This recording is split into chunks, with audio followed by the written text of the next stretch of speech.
بسم الله الرحمن الرحيم الحمد لله رب العالمين والصلاة والسلام على رسول الله وعلى آله وصحبه ومن تبعهم بإحسان إلى يوم الدين وبعد فنواصل هذه الرسالة وهي الإنكار العلني على أئمة المسلمين وبيان أثره على جماعة المسلمين, mengingkari secara terang-terangan terhadap pemerintah yang muslim serta menjelaskan efek bagi jamaah kaum muslimin.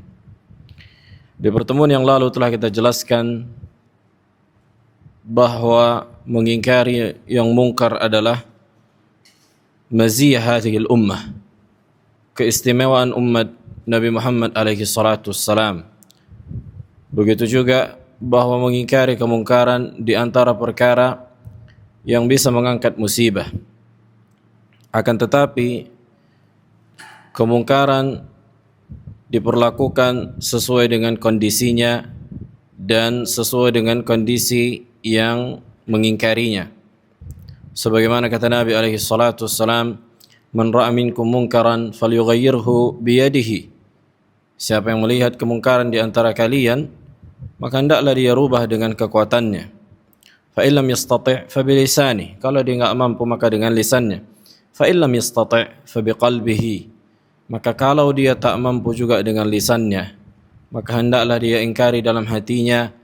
Wa huwa au wa dzaka adhaf al-iman, atau kama qala alaihi salatu wassalam.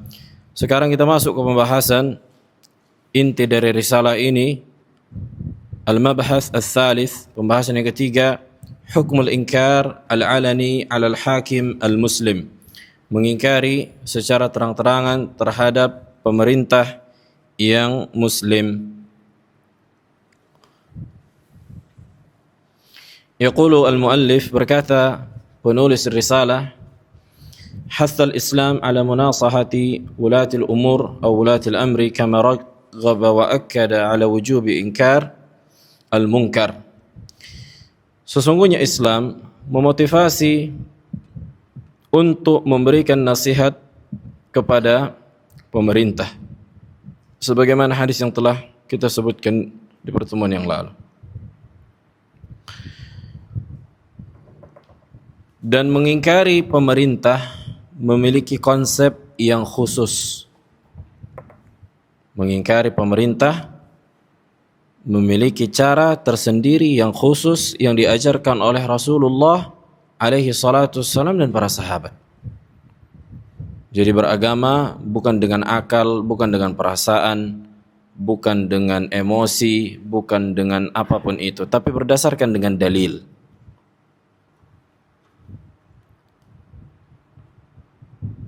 Yang dimana dengan konsep yang diajarkan Nabi inilah yang akan mendatangkan kemaslahatan. Jadi cara mengingkari kemungkaran yang terjadi dari sisi pemerintah, bagaimana caranya? Dengan cara yang diajarkan oleh Rasulullah alaihi salatu wassalam dan para salafus salih.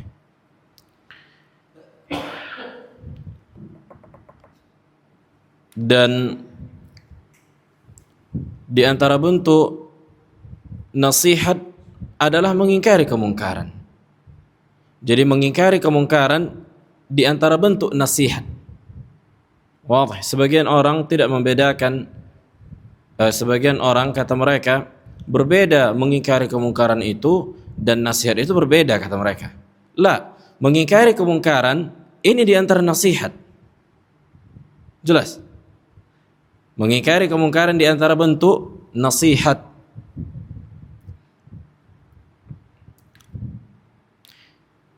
Nah, kata beliau, huwa alladhi mayyaza a'immah al-muslimin bi uslubin khas bin nasihah.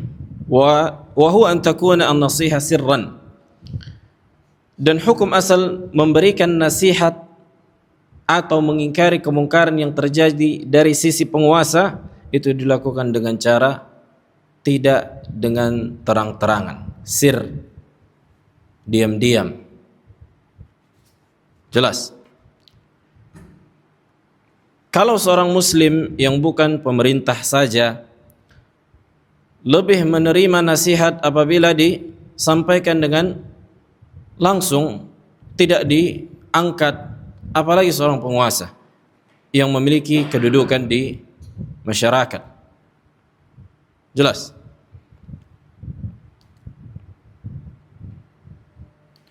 Dan dilakukan di hadapannya. Jadi nasihat itu disampaikan di hadapannya, atau diwakilkan dengan seorang wakil. Kalau kita nggak mampu langsung berhadapan dengan presiden atau dengan raja atau dengan siapapun itu yang menjadi pemimpin di sebuah negeri, maka pada pihak yang berwenang. Siapa yang bisa menyampaikan nasihat itu, itulah kita sampaikan. Jelas? Dan dengan kehadirannya dan di hadapannya tentunya. Dia hadir dan dengan di hadapannya. Bukan dengan keadaan ia tidak ada, yakni dalam keadaan gaib, dia enggak tahu di mana, terus di mimbar-mimbar menggibah. Naam, kata beliau, wa hadha huwa al-warid fil adillati syar'iyyah. Baik. Kita bacakan dalil yang pertama, min a'zam al-adillah ala itsbat adam al-inkar al-alani ala al-hakim al-muslim. Di antara dalil yang paling tegas dan jelas menunjukkan tidak bolehnya mengingkari kemungkaran secara terang-terangan bagi seorang rakyat untuk para pemerintah yang muslim. Hadis Iyad bin Ghan radhiyallahu ta'ala anhu, beliau berkata bahwa Rasulullah alaihi salatu wasallam bersabda, man arada an yansaha li sultan bi amrin fala yubdi lahu alaniyah. Barang siapa yang ingin memberikan nasihat kepada penguasa, maka janganlah ia melakukannya dengan terang-terangan, walakin liya'khudh biyadihi, akan tetapi hendaknya ia menarik tangannya, fayakhluwa bih, dan berkhalwat dengan pemerintah tersebut, dengan hakim tersebut. Fa in qabila minhu fadhak, kalau dia terima itulah yang diharapkan. Wa illa kana qad adda alladhi alaihi lahu.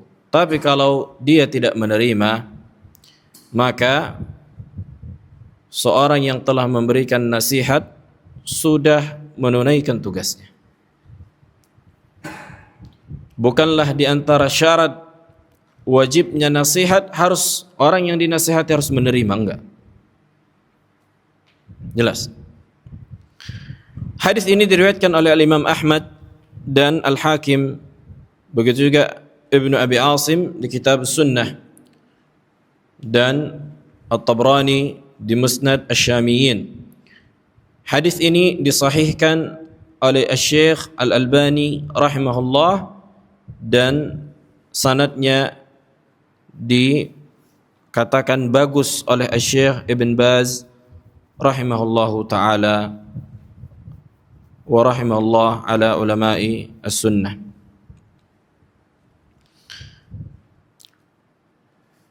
Dan hadis ini dari sisi riwayat memiliki banyak syawahid, memiliki banyak saksi-saksi yang menguatkan hadis ini.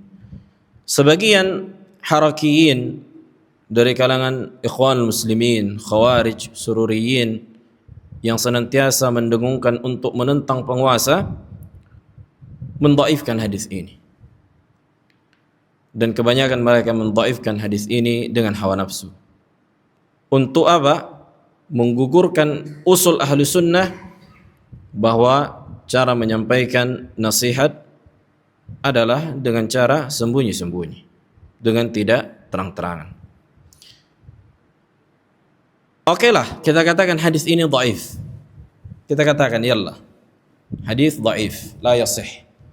Kemudian runtuhkah hujjah kita semudah itu? Satu hadis ini kita berlandas? Kalla wa hasya. ada banyak hadis-hadis yang akan kita sebutkan yang senada dengan ini. Jelas, ini hadis yang pertama bahwa memberikan nasihat atau mengingkari kemungkaran pemerintah tidak dilakukan dengan cara terang-terang. Nah, ini datang dari Nabi alaihi wasallam. Baik, hadis yang kedua. Dari Abi Wa'il qala qila li Usamah ibni Zaid, dikatakan kepada Usamah bin Zaid, sahabat Nabi alaihi salatu wassalam, "Lau ataita Uthman fakallamtahu," sekiranya lah engkau mendatangi Uthman, yang di mana Uthman pada saat itu menjadi hakim, dan engkau berikan nasihat kepadanya. Coba ngomong deh sama Uthman. Qala, lihat apa kata beliau, kata Usamah, "Innakum laturawna anni la ukallimuhu illa usmi'ukum." Allahu Akbar. Kata beliau, apakah kalian menyangka harus aku nasihati dengan cara terang-terangan baru kalian katakan aku menasihati dia? Suka dengar kalian dulu nasihat yang kusampaikan baru kalian katakan aku telah menasihati dia? Kayak gini konsepnya. Kata beliau, "Inni ukallimuhu fis sir." Allahu Akbar. Sesungguhnya aku memberikan nasihat kepada Uthman secara sembunyi-sembunyi. Duna an aftah baban, yang dimana aku tidak membuka pintu fitnah di situ. La akun awwal man fatah, jangan sampai aku menjadi orang yang pertama membuka pintu fitnah. Apa yang dimaksud dengan fitnah? Menasehati hakim dalam keadaan ia tidak mengetahui dan terang-terangan. Inilah fitnah yang dimaksud oleh Usamah. Berkata Al-Hafidh, taib, hadis ini diriwayatkan oleh Imam Bukhari dan Muslim. Hadis ini diriwayatkan oleh Bukhari dan Muslim. Catat riwayatnya. Yaqulu Al-Hafidh Ibn Hajar rahimahullah, berkata Al-Hafidh Ibn Hajar, qala Al-Muhallab, di antara kibar al-ulama, aradu min Usamah an yukallim Uthman, yakni di mana manusia ketika itu menginginkan Usamah berbicara dengan Uthman, memberikan masukan dan nasihat dan mengingkari kemungkaran yang ada. Wa kana min khassatihi, karena Usamah orang-orang yang dekat dengan Uthman. Wa mimman yakhtalif alaihi fi sya'nil Walid ibn Uqbah, yang di mana diperselisihkan tentang keadaan Al-Walid bin Uqbah, li'annahu kana dhahara alaihi rihu nabidh, karena dikatakan bahwa tercium bau alkohol dari mulut Walid ibn Uqbah. Wa syuhira amruh, dan tersebarlah, virallah akhirnya apa? Kasus ini. Wa kana akha Uthman li ummih, yakni Al-Walid ibn Uqbah di antara saudara Uthman satu ibu. Unzur, wa kana yasta'miluhu, yang di mana Uthman menjadikan Al-Walid ibn Uqbah di antara orang yang menyandang jabatan. Wadih. Jadi kasusnya Al-Walid ibn Uqbah menyandang jabatan. Siapa yang memberikan jabatan? Uthman. Kemudian tersebarlah berita bahwa tercium darinya bau khamr.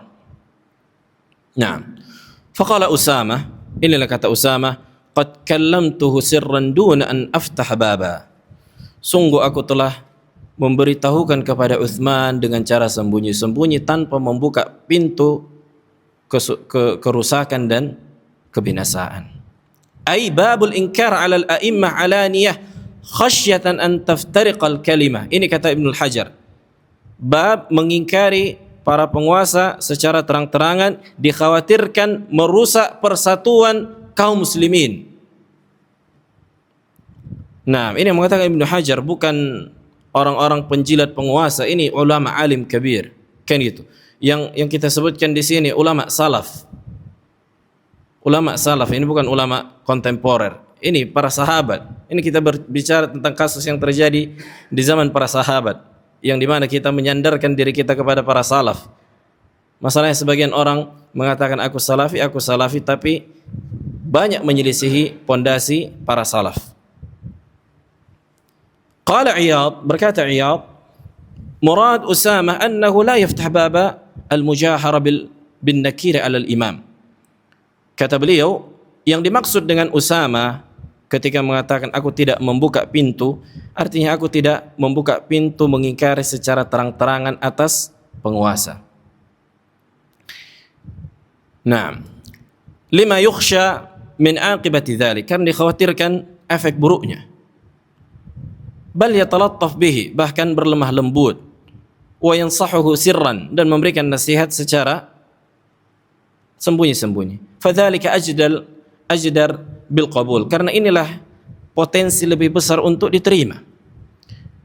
Kan itu. Kalau Allah Jalla wa Ala memerintahkan Nabi Musa dan Harun untuk mendatangi Fir'aun, langsung datangi, kasih nasihat dan ucapkan ucapan yang lemah lembut, karena ini lebih mudah untuk diterima. Ini tabiat manusia. Baik. Wa qala aidan al-Hafidz Ibnu Hajar, ay kallamtuhu fima ashartum ilaihi lakin ala sabili al-maslahah wal adab fi sir bighairi an yakuna fi kalami ma yuthiru fitnatan aw nahwaha. Aku berbicara kepada Utsman, aku sampaikan apa yang ingin disampaikan kepada Utsman, apa yang ingin kalian sampaikan, kan gitu. Akan tetapi aku melaluinya dengan cara yang maslahat dan dengan adab, dengan cara sembunyi-sembunyi, tanpa menggunakan kalimat-kalimat yang aku gunakan yang bisa menimbulkan fitnah atau yang semisal dengannya. Nah, maka inilah metode para sahabat dalam menasihati pemimpin yang ada di antara mereka. Kemudian hadis yang ketiga. Lihat, udah dua. Ini lebih jelas kan itu. Ini yang ketiga. Lihat apa kata Sa'id ibn Jubair. Qultu li Ibn Abbasin amuru imamin bil ma'ruf. Aku berkata kepada Abdullah ibn Abbas, di antara mufassir para sahabat, dan Sa'id ibn Jubair di antara murid Ibn Abbas. Sudah kita sebutkan. Katanya, apakah aku perintahkan penguasa untuk melakukan perkara yang ma'ruf? Berkata Ibn Abbas radhiyallahu taala anhu, in khashita an yaqtulaka fala. Kalau engkau khawatir dia membunuhmu, udah jangan. Fa in kunta wala bud fa'ilan fa fi ma bainaka wa bainahu wa la taghtab imamak. Adapun jika engkau harus melakukan nasihat tersebut, maka lakukanlah antara dirimu dengan dirinya, dan jangan engkau gibahi penguasamu. Ini nasihat Ibnu Abbas. Ini nasihat Ibnu Abbas dan tamparan kepada orang-orang yang senantiasa menggibahi para penguasa. Wala taghtab imamak, dan jangan engkau gibahi penguasamu. Ini bukan nasihat orang biasa, bukan nasihat orang-orang yang dianggap murji'ah atau madakhilah atau jamiyah. Ini nasihat sahabat Nabi Abdullah bin Abbas. Hadis yang diriwayatkan oleh Al-Baihaqi di Syu'ab al-Iman, atau athar dikatakan. Jadi jelas bahwa Ibnu Abbas radhiyallahu taala anhu mewasiatkan kepada Sa'id ibn Jubair untuk tidak menggibahi penguasa dan memberikan nasihat langsung tatap muka atau dengan wakil.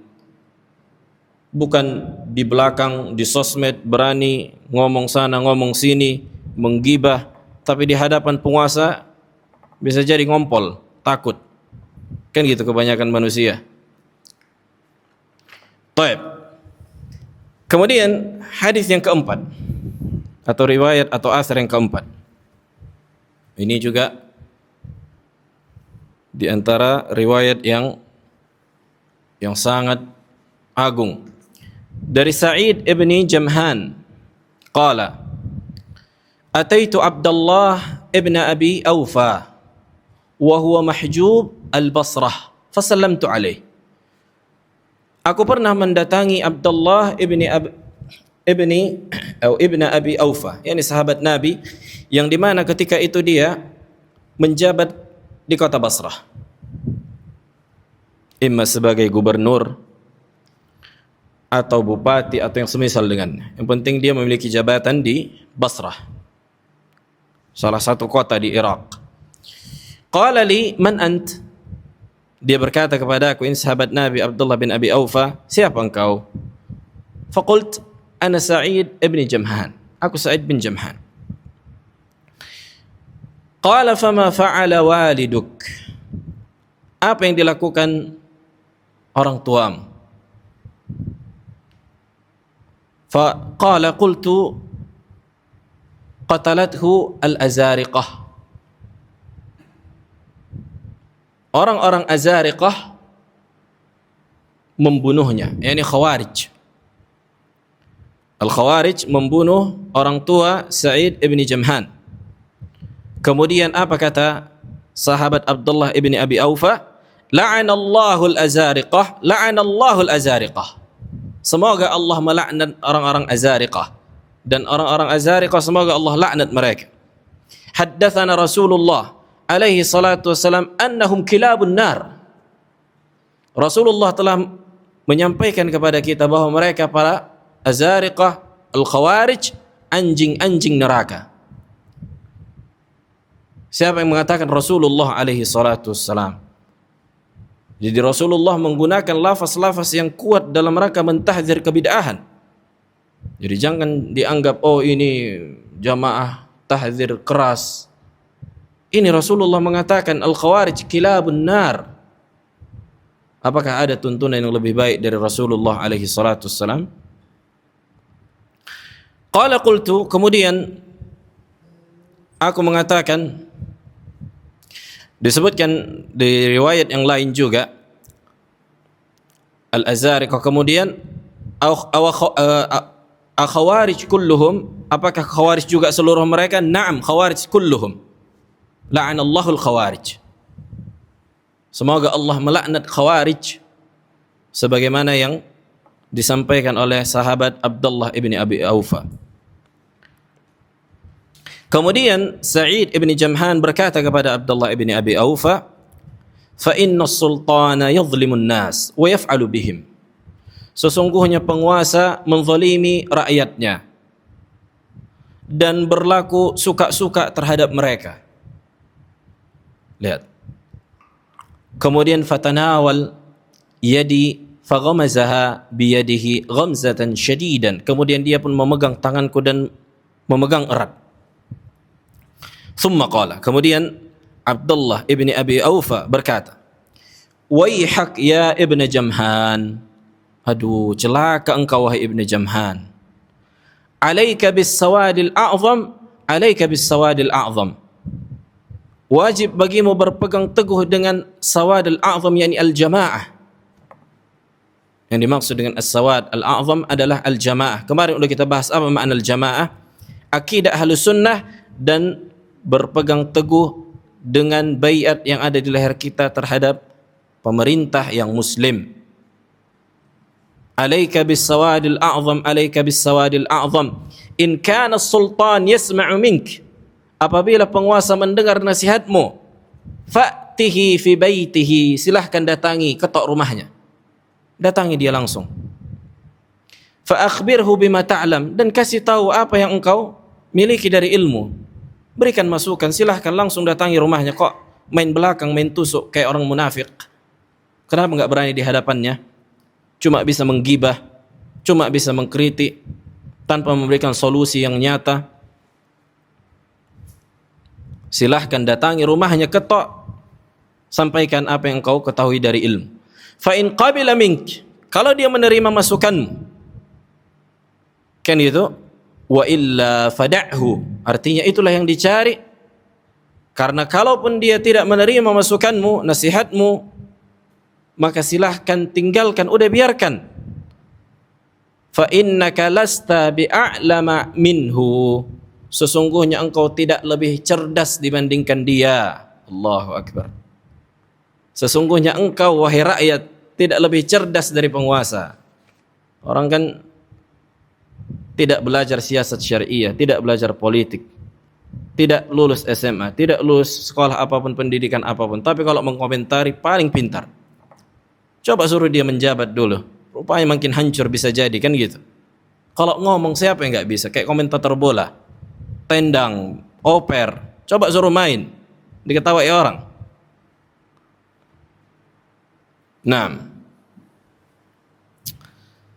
maka inilah nasihat sahabat Abdullah ibni Abi Aufa untuk menasihati secara langsung di hadapannya, bukan dengan menggibahinya, bukan dengan merasa sok tahu. Fa innaka lasta bi'a'lam minhu. Dan kita akui pemerintah tetaplah manusia, bashar, keliru, salah, error. Mungkin dia tidak mengetahui perkara-perkara syar'i, na'am. Ya, ini manusia, sebagaimana kita manusia. Tapi apa solusinya yang diberikan oleh Nabi? Ini yang harus ditempuh. Ini yang harus ditempuh. Kita tidak katakan pemerintah itu maksum yang selamat dari kesalahan, enggak. Tapi apa? Bagaimana solusi yang dikasih Nabi untuk memberikan nasihat? Silahkan datangi langsung. Dia terima nasihatmu, alhamdulillah. Dia enggak terima, udah kau diam, minta kepada Allah. Makanya kan Nabi katakan, salullaha alladzi lakum, minta kepada Allah hak kalian, tunaikan hak mereka. Wa addu alaikum ma alaihim. Naam, wa addu alaikum ma lahum. Kemudian lihat, ini hadis yang kelima atau riwayat atau asar yang kelima. Dari Abdullah ibni Ukaim radhiyallahu taala anhu, dikatakan dia sahabat, ada juga yang mengatakan dia tabi'i. Apa katanya? La u'inu ala dami khalifatin abadan ba'da Uthman. Sesungguhnya aku tidak akan membantu menumpahkan darah sang pemimpin setelah Utsman selamanya. Udah, cukuplah Utsman. Aku bantu menumpahkan darahnya. Karena Utsman dibunuh oleh orang-orang Khawarij. Kemudian kata apa? Cukuplah Utsman yang kutolong untuk menumpahkan darahnya. Adapun setelah Utsman tidak akan pernah lagi, menyesal dia. Kemudian bertanya orang-orang kepadanya, fayuqalulah, ya Aba Ma'bad, awa a'anta ala damihi, wahai Aba Ma'bad. Dan mereka pun heran kan gitu. Apakah engkau ikut langsung mengeksekusi Utsman? Engkau ikut langsung membacoknya, memukulnya, atau melancarkan serangan orang-orang Khawarij kepada Utsman? Lihat, ini subhanallah. Apa katanya? Fayaqul inni a'uddu dzikra masawih aunan ala damihi. Sesungguhnya aku menganggap menyebutkan keburukan pemerintah atau keburukan yang terjadi ketika Utsman menjabat itu sebagai bentuk pertolongan untuk menumpahkan darahnya. Sesungguhnya aku menganggap ketika menyebutkan keburukan Utsman ini sebagai bentuk pertolongan untuk menumpahkan darahnya dan menghilangkan nyawanya. Subhanallah. Ini dikeluarkan oleh Ibnu Sa'ad fi At-Tabaqat. Yani dia menyesal, udah cukup Utsman. Khilaf, yani sahabat manusia kan gitu kan. Tergelincir dia, mungkin terbawa perasaan atau apa, atau syubhat atau takwil. Kemudian mungkin di antara orang yang menyebutkan ketergelinciran Utsman atau ijtihad Utsman. Nah, kemudian apa? Terbunuhlah Utsman. Dia menganggap ini di antara bentuk pertolongan untuk menumpahkan darah Utsman. Jadi bagaimana lagi dengan orang-orang yang sengaja memanas-manasi manusia untuk menumbangkan, untuk membunuh pemerintah? Oh, ini lebih menumpahkan darah. Dia mendapatkan dosa pembunuhan di hari kiamat. Nah, jadi jangan kira orang-orang yang menyebabkan kerusakan di muka bumi dengan lisan-lisan mereka, dengan tangan-tangan mereka di sosmed. Ketika manusia keluar, kaum muslimin yang sudah dipanas-panasi, dikompor-kompori untuk menentang pemerintah mereka, kemudian terjadi pertumpahan darah, orang-orang yang demikian ini enggak mendapatkan bagian besar dari dosa, mereka pasti mendapatkan bagian besar dari dosa. Bayangkan, jika terjadi pertumpahan darah antara pemerintah dan rakyatnya, orang-orang yang memanas-manasi ini mendapatkan bagian dari dosa. Bisa jadi dia enggak ikut di dalam rumah, dalam AC, tidur, tapi sibuk di sosmed, sibuk di ini, buat status, buat ini, dia dapat dosa. Bukan dosa kecil membunuh, kerusakan yang terjadi. Kenapa orang-orang enggak berfikir dan berakal? Taib. Kemudian asar yang ke-6. Dari Abu Darda radhiyallahu taala anhu. Kata beliau, "Inna awwala nifaq al-mar' ta'nuhu ala imamihi." Sesungguhnya awal kemunafikan seseorang ketika lisannya mulai mencela penguasanya. Sesungguhnya awal kemunafikan, bahkan pada hakikatnya munafiklah yang senantiasa mencela keputusan pemimpin di antara gembongnya Dzu al-Khuwaisirah, ketika dia berkata kepada Nabi, "I'dil ya Muhammad fa innaka lam ta'dil." Wahai berlaku adillah wahai Muhammad, sesungguhnya engkau tak berlaku adil. Kemudian dia mengatakan juga, "Inna hadhihi laqismatun ma urida biha wajhullah." Sesungguhnya pembagian engkau lakukan tidak mengharapkan wajah Allah. Munafik. Naam. Kemudian asar yang ke-7,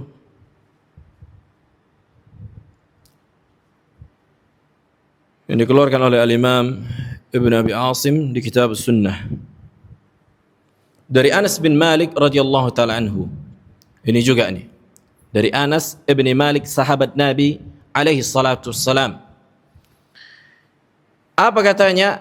Nahana kubara'una min ashabi Rasulillah alaihi salatu wassalam, la tasubbu umara'akum wa la taghushuhum wa la tubghiduhum wattaqullaha wasbiru fa innal amra qarib. Sesungguhnya sahabat-sahabat yang kibar dari kalangan Rasulullah alaihi salatu wassalam, sahabat-sahabat yang besar dari sahabatnya Rasulullah, itu memberikan wasiat kepada kami untuk tidak mencela para penguasa dan tidak menipu mereka dan tidak membenci mereka, dan bertakwalah kalian wahai rakyat kepada Allah, dan bersabarlah atas apa yang mereka lakukan atas kalian. Sesungguhnya pertolongan Allah itu sangat dekat. Sudah kita sebutkan juga asar dari Al-Hasan Al-Basri, ya kan? Kenapa kalian tidak mau sabar? Walakin yafza'una ila sayf. Tapi mereka langsung pergi ngambil parang, ngambil golok, ngambil senjata untuk memberontak. Nah, kemudian asar yang ke-8, ini ucapan para ulama setelahnya. Jadi ada sekitar 7 asar dari para salafus saleh. Kita bacakan ucapan para ulama. Sebenarnya 7 asar ini ijma' para salaf as-saleh bahwa hukum memberikan nasihat dan mengingkari kemungkaran tidak dilakukan secara apa? Secara terang-terangan, akan tetapi langsung mendatangi penguasa, tidak menggibahnya, tidak membencinya, memberikan nasihat, kan itu mendoakan kebaikan. Inilah yang memberikan efek. Adapun mencela, adapun menghina, tidak memberikan solusi yang nyata, yang melakukan perubahan, apa gunanya? Kenapa tidak diangkat ke langit tangan-tangan kita sehingga terjadi perubahan dengan itu? Bukankah ya ini sudah kita sebutkan bahwa naiknya apa? Ghala al-as'ar, yakni barang-barang, sembako, bensin, ini segala macam kebutuhan pokok manusia, harga dolar melambung. bukankah juga disebabkan mayoritas manusia yang melakukan kesyirikan, kebid'ahan? Ya kan? Ini emang nggak ada efeknya ini. Sehingga apa? Sehingga itu dirasakan orang. Jadi jangan dikira, yani bukankah ini terjadi zaman Nabi alaihi salatu wassalam? Ya Rasulullah, sa'ir lana. Yani para sahabat berkata, ya Rasulullah, buatlah harga bahan makanan pokok itu murah. Tentukan harganya biar murah. Rasulullah nggak bisa ngapa-ngapain.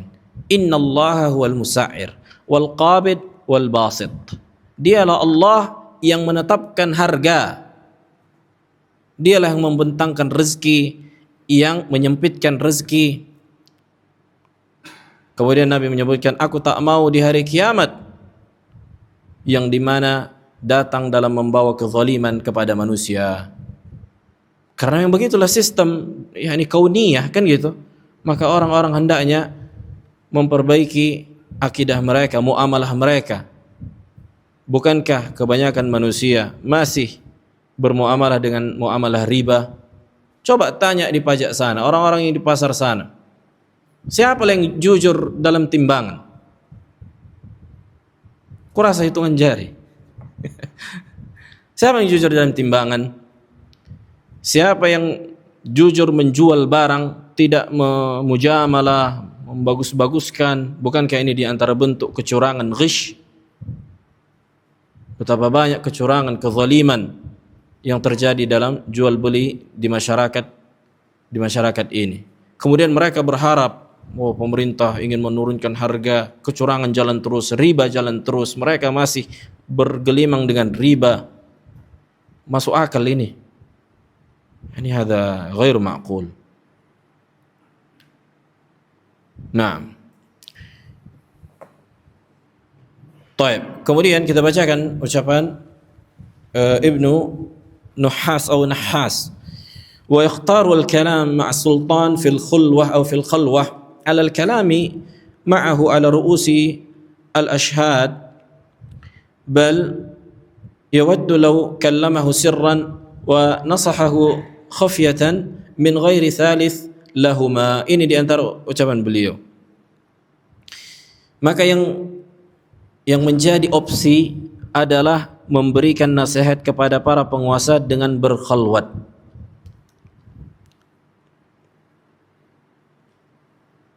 Kan gitu.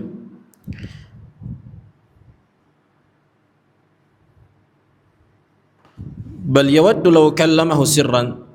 Sekiranya orang-orang memberikan nasihat kepada penguasa dengan cara sembunyi-sembunyi dan memberikannya masukan tanpa ada orang ketiga. Ini kata beliau, min ghairi thalith lahuma. Nah, tapi kita sesuai dengan kemampuan kita. Siapa yang mampu langsung berhadapan dengan penguasa, maka silahkan, sebagaimana tuntunan para salafus saleh. Siapa yang tak mampu langsung mendatangi, dengan wakil. Ya kan?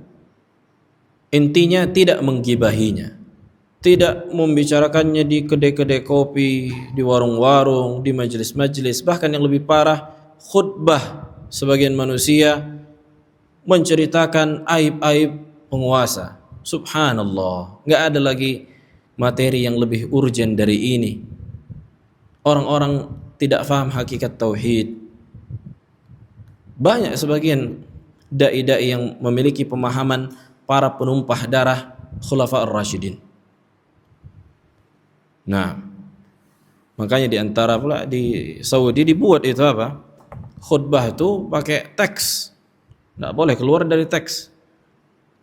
Karena itu tadi mengunci pintu-pintu fitnah. Semua nanti bisa ngomong. Kecuali masyayikh yang memang thiqah. Itu tidak perlu pakai teks ketika khutbah. Nah,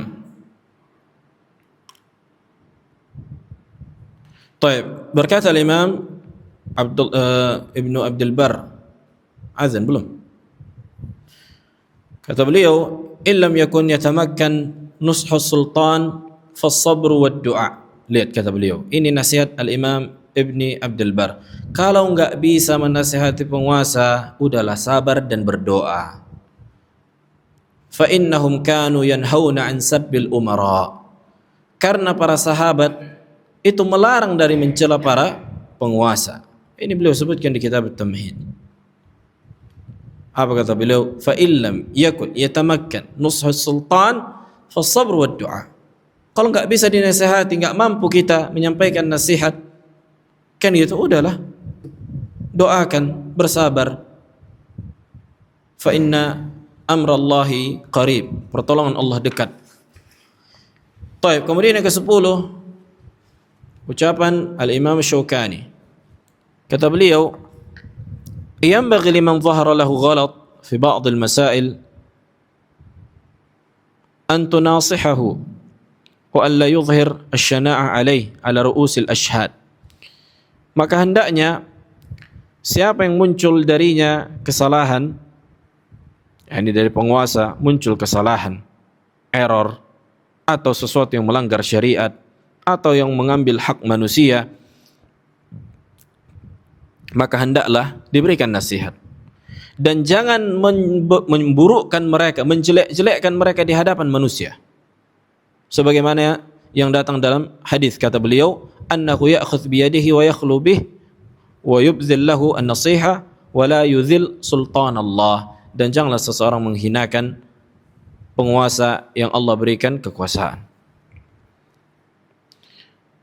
Berkata Al-Imam Al-Syekh Muhammad bin Abdul Wahhab, wal jami'u li hadha kulli annahu idza sadara al-munkar min amirin aw ghairihi an yansaha birifqin khufyah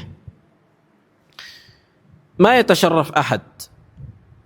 Kata beliau, yang menjadi perkara yang mengumpulkan seluruhnya, apabila muncul kemungkaran dari sisi penguasa atau selainnya, hendaklah seseorang memberikan nasihat dengan lemah lembut dan sembunyi-sembunyi, yang tidak diketahui orang. Fa in wafaqa wa illa istahlaqa alaihi rajulan yaqbalu minhu bi khufyah. Kalau dia setuju dengan nasihat yang disampaikan, alhamdulillah. Kalau enggak, maka hendaknya disuruh orang yang bisa menerima nasihat apabila dia menyampaikan nasihat. Jelas, kalau kita enggak mampu, kita suruh orang yang dia yakni didengar oleh penguasa, alim ulama, dia menghormatinya, para ujaha, tokoh masyarakat yang disegani, silahkan sampaikan, kan gitu, yang punya kedudukan. Datangi penguasa, sampaikan. Jadi enggak harus kita rakyat ini, enggak semuanya orang bisa ngomong, enggak. Semua ada bagiannya. Jangan ambil bagian orang lain. Jangan ambil profesi, tugas orang lain. Masalahnya kan itu kan. Musibah itu apa?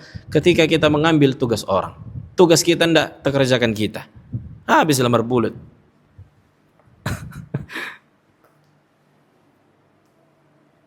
Fa illam yaf'al, kalau enggak juga diterima, fa yumkin inkaru zahiran illa in kana ala amirin wa nasahu wala wafaq. Kata beliau, walaupun mungkin diingkari secara zahir, akan tetapi kepada yang bukan pemerintahan yang paling tinggi, yang rendah, yang di bawah. Ini masalah khilafiyah juga. Masalah seperti bupati, gubernur, bukan presiden, rais, atau bukan amir, bukan hakim yang paling tinggi. Tapi hukum asal menasihatinya secara sembunyi-sembunyi dan lemah lembut, mendatanginya langsung. Wastahlaqa alaihi wala wafaq, dan dikirimkan orang wakil yang dia dengar, dan juga tidak menerima yang di bawah ini, fayarfa'ul amr ilaina khufyah, udah kasih tahu ke kita yang paling tinggi. Nah, baik, azan. Baik, kita lanjutkan ucapan para ulama tentang masalah ini.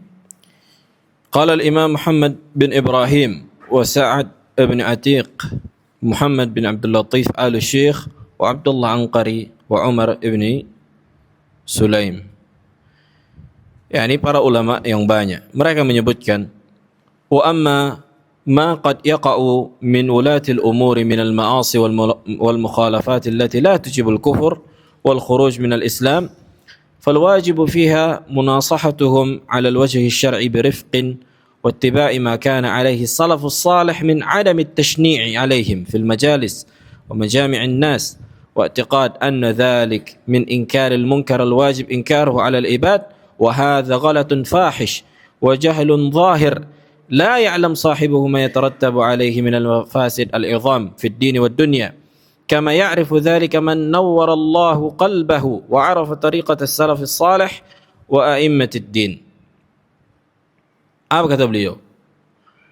Adapun yang terjadi dari perkara-perkara yang mengandung kemaksiatan dan penyelisihan syariat yang dilakukan oleh para penguasa, yang dimana kesalahan-kesalahan tersebut tidak memberikan efek keluarnya mereka dari Islam atau jatuhnya mereka pada kekufuran, maka yang wajib ketika itu adalah memberikan nasihat kepada mereka dengan cara yang syar'i, dengan lemah lembut sebagaimana yang dicontohkan oleh para salafus saleh, dengan tidak mencela-cela memburukkan mereka di majlis-majlis, di perkumpulan-perkumpulan yang dimana itu dianggap mengingkari kemungkaran yang wajib dilakukan. Kata beliau, ini adalah kesalahan yang nyata, kebodohan yang nyata.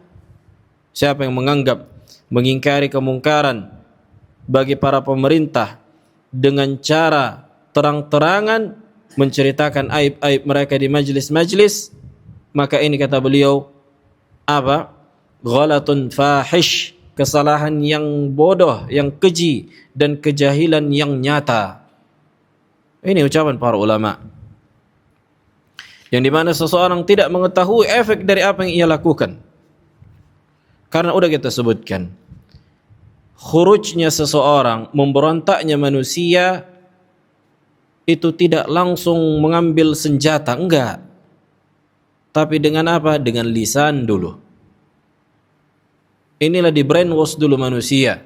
Membrainwash langsung pakai senjata. Mana mau orang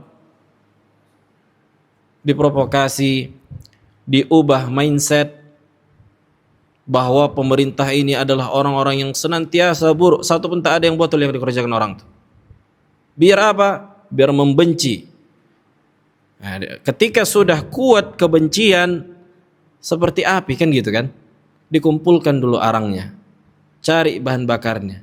Apinya itu nanti belakangan, dimatangkan dulu, dibaguskan dulu, baru tinggal cemprekkan korek, langsung terbakar.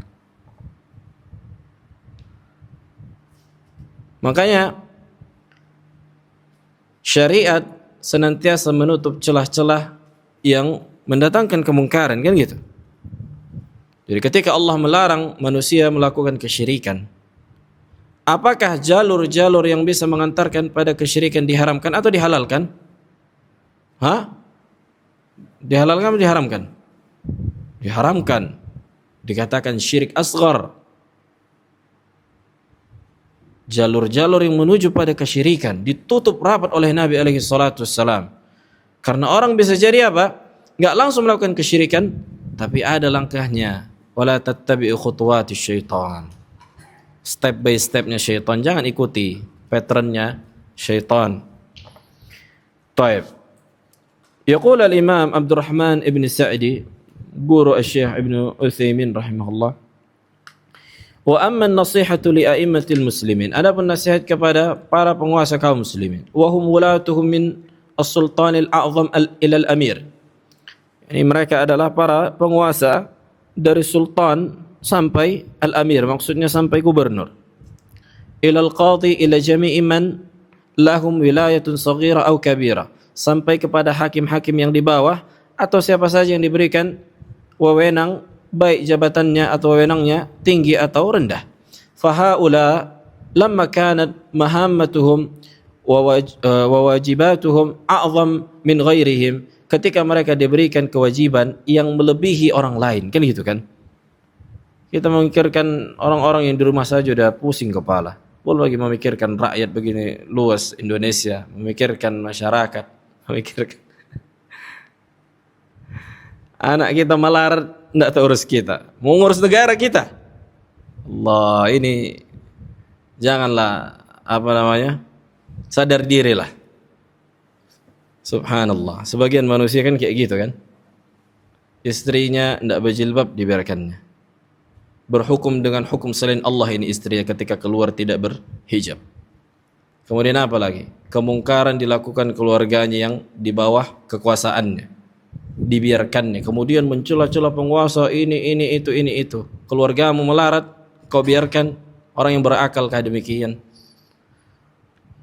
Sementara dia yang enggak punya kekuatan untuk menghilangkan kemungkaran. Apakah Allah berikan beban pada hari kiamat atas kemungkaran yang terjadi di orang-orang yang memiliki jabatan?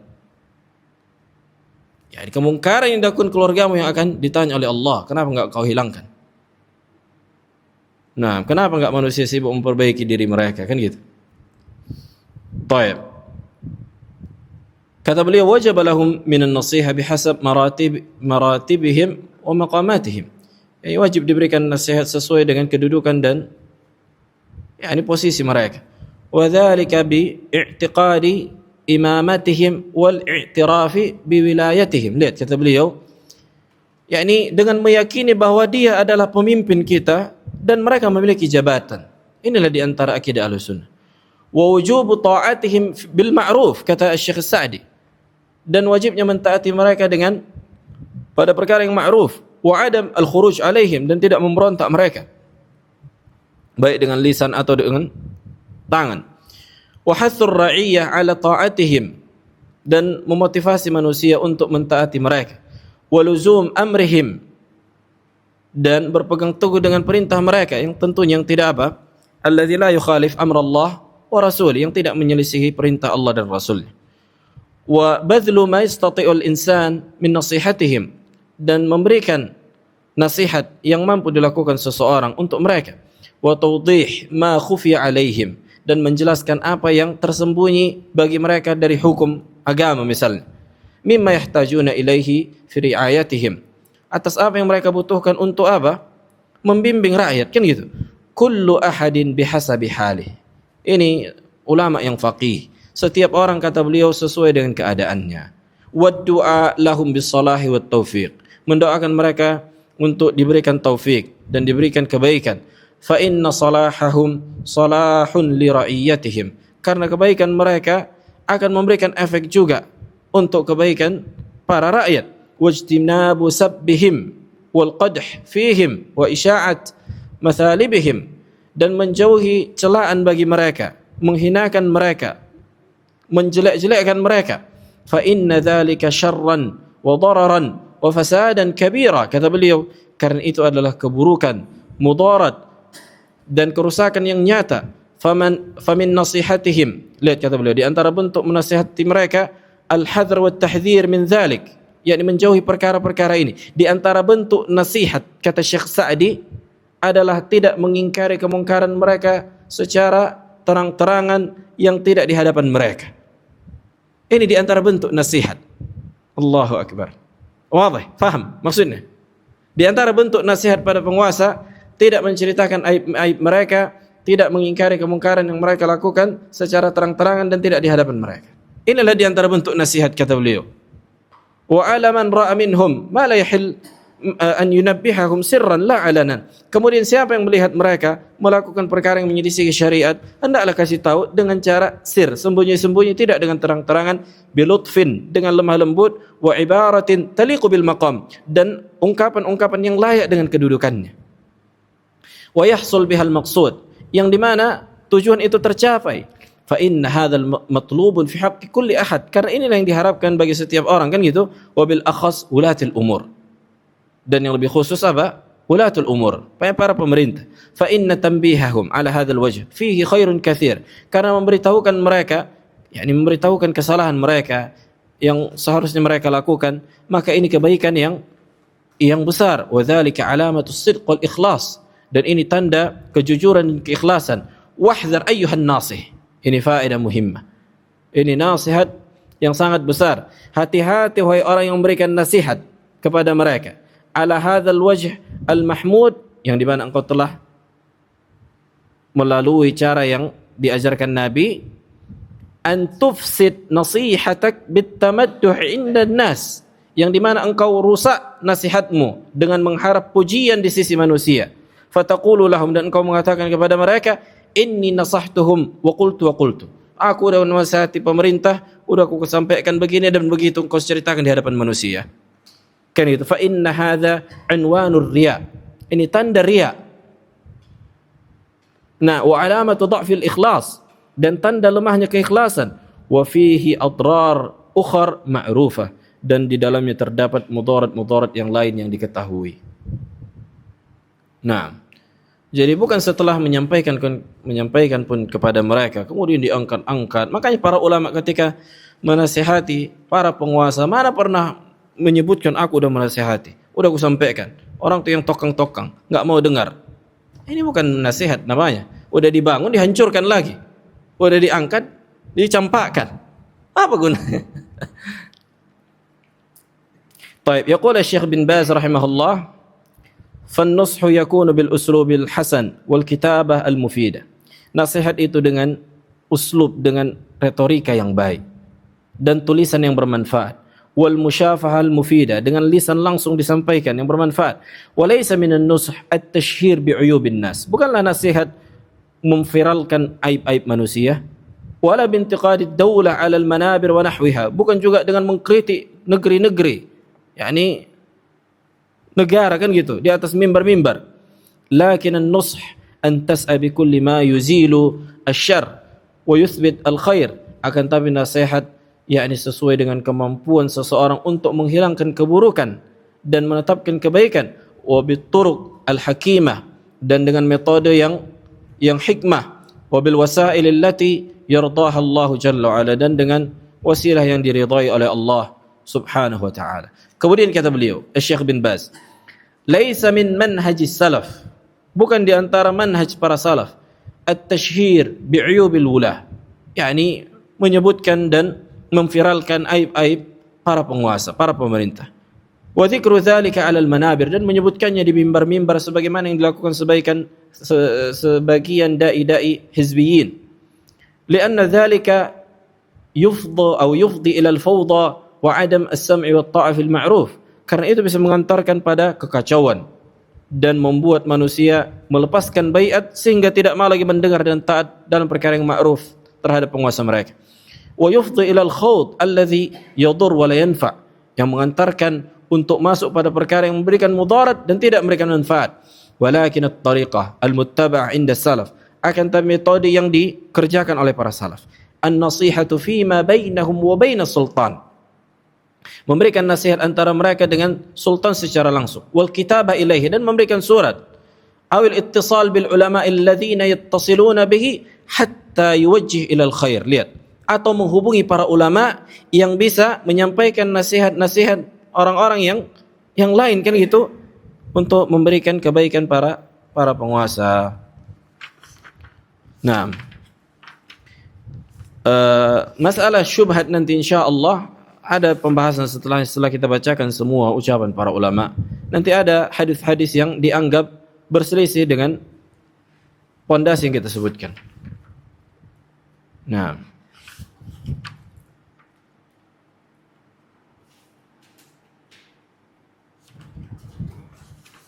afdalu jihad inda Allah kalimatul haq inda al-hakim, kan gitu.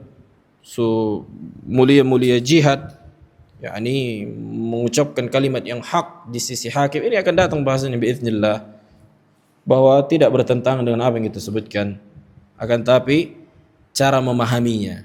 Udah kita sebutkan bahwa apabila ada hadis dan asar yang menyebutkan bahwa mereka menasihati para penguasa yang dianggap terang-terangan, maka hakikat itu dengan adanya hakim di hadapan itu, di depan hakim, di depan dia. Nah, akan datang insyaallah nanti pembahasannya. Taib, fi iskal, ada pertanyaan?